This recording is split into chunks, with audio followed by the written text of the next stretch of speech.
My staff have all used it and think it's wonderful. So we are trying to look at other ways. You know, we are not winning this war on heroin. And the criminal justice system needs to look at more than just mental health, more than just substance abuse. So ARI has tried to look beyond what other counties do to make what we give truly special. So we talked about a lot of this programming. We talked about some of the things that we're doing to improve it in terms of reducing their anxiety, increasing their self-esteem, and all of that promotes that long-term sobriety. And the objective, of course, is to reverse this trend of the chronic reoffender and instead bring them back into the community where they work and they're involved with their family. So we improve public safety and we improve the quality of life for our citizens.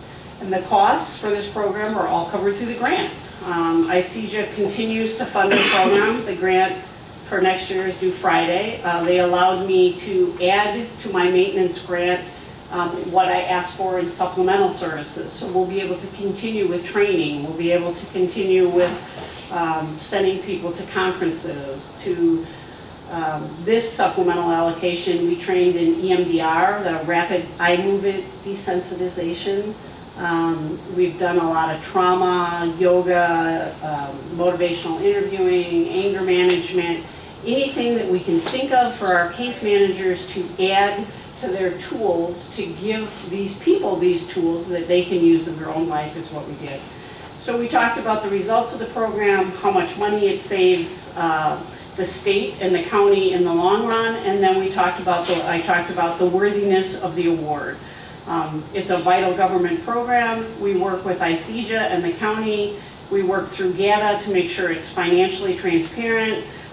We use a number, there's a lot of intergovernmental cooperation to address these issues. There's cost savings both through recidivism and in changing their level of service.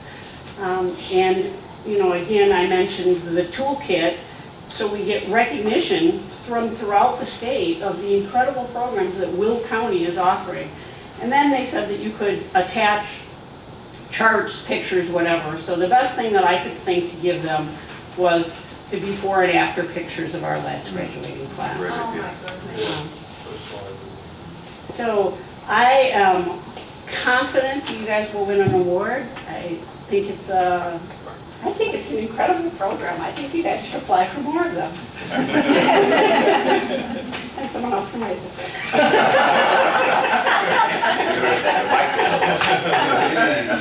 Thank you for having me. Good luck when you go out to the NACO conference and bring home the gold. Thank you very much, Julie. Julie, we do have a question.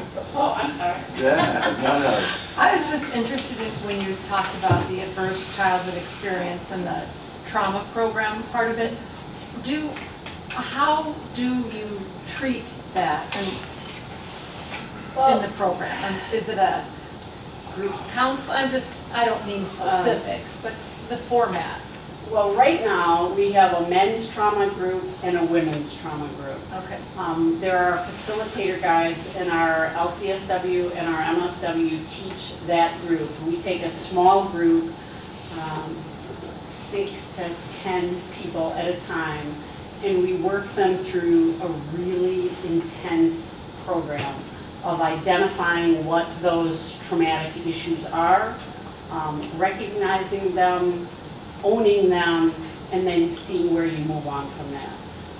If any of you are going to the Heroin Forum in Romeoville, the keynote speaker is on adverse childhood experiences, and she will go into depth on how that affects people, and it's often a decade later that these come up. But through the mental health assessments that we now do for everybody, so mental health court, veterans court, drug court, ARI, everybody gets mental health. The ARI grant pays for all the ARI funded people. The federal drug court grant that we have right now pays for all the drug court people. The health department does mental health, and the VA does our veterans. So everybody gets a mental health assessment, and it took years to be able to do that. Our federal drug court grant runs out next October, so I did ask ICEJA if there's any chance that ICJA could then pick up that funding, because there is an employee hired through that, knowing full well they did that for Winnebago a couple of years ago. So, I did my research. So they did say, hi, there's a precedent for that. So I am hopeful that even, you know, I try to always look at least a year ahead of time of what we want. I mean, it's taken me a year to get this 501c3 to go to Naperville and try out the Serenity bed. Reagan went, Suzanne Hart went, and Mr. Glasgow went. And they all, I don't know if they thought I was trying to sell them snake oil when I was telling them about it at first, but they all tried it and they were, well, except Jim. They all loved it. They absolutely now understand. I describe it to people like this. I laid down on this memory foam platform. It's kind of reclined, and I did the controlling my heartbeat. About 20 minutes, and I got off, and I was like,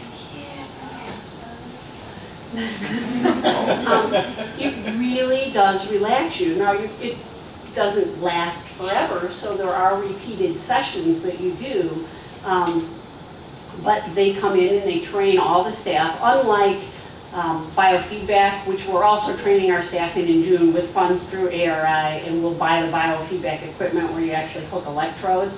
That has to be done by someone with a master's level or doctorate or better, which we are fortunate to be able to have on staff because of the ARI grant. This platform, all of the staff can be trained, so that we'll all be trained, we'll have the equipment, and then when you guys all want to come try it out, we're over there in that orange building that you'll tear down in a few years and send me somewhere else. And we'll be here. Any other questions for Julie? Julie, thank you as always for coming out. You're very welcome. Thank you for listening. Very good. Let's scroll back. Well, there's no other new business for today. I know we had a short meeting today. Any public comment before we adjourn for the day? Can I get a motion for adjournment? Second? Second. All approved? All right, we'll see you guys next month.